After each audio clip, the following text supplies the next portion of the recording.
Habang ginagawa? Habang ginagawa. Siyempre po, I mean, bibigat po ang traffic. Pasensya na. No, hindi po ako pwedeng mambola, no? At sasabihin ko na walang mangyayaring hindi bibigat ang traffic natin. Bibigat po 'yan, no? Pero like I said po, no, wala po tayong choice eh. Kailangan po nating i-rehab na. Pero ang maganda po diyan, ang gagawin po namin at ng MMDA, sasabayan na po namin, no? Meaning, yung plano po namin pag-rehab din sa ating busway, yung ating mga stasyon, yung ating mga fencing dyan sa mga stasyon natin sa busway, sasabayan na rin po natin. Yung sinasabi niyo po na bibigat yung traffic, I don't know kung alam niyo kung ilang percent, pero how long ang inaasahan nating bibigat yung traffic? For how long? Hindi ko po masasabi. No? Wala pang timeline. Well, habang ginagawa at hindi pa natatapos, syempre malaki po ang antala sa ating mga motorista na dadaan ng EDSA. So, kailangan po coordinated ang galaw ng gobyerno, pati na rin sa ating mga LGUs, no, sa ating mga mahal na mayor sa NCR na dadaanan ng EDSA.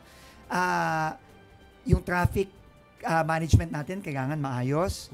At syempre yung mga alternative routes natin, yung mga dadaanan, no, kailangan maayos din. No? Pero yung pinakita po natin na video kanina nung EDSA busway rehab, ilang percent na po yun nung mga kailangang i-rehab versus dun sa completion? Nasa ilang porsyento? Hindi pa po nag-uumpisa eh. Aha, hindi pa po nag-uumpisa. Malayo pa pala. Hindi pa po nag-uumpisa. I think ang target po ng DPWH ay mag-umpisa within the month of March. Okay. So, kaya po kami talagang nagkukumahog ngayon at nagpaplano para masigurado na kahit paano maibsan ng kahit paano yung hirap na daranasin natin dahil dito sa rehab.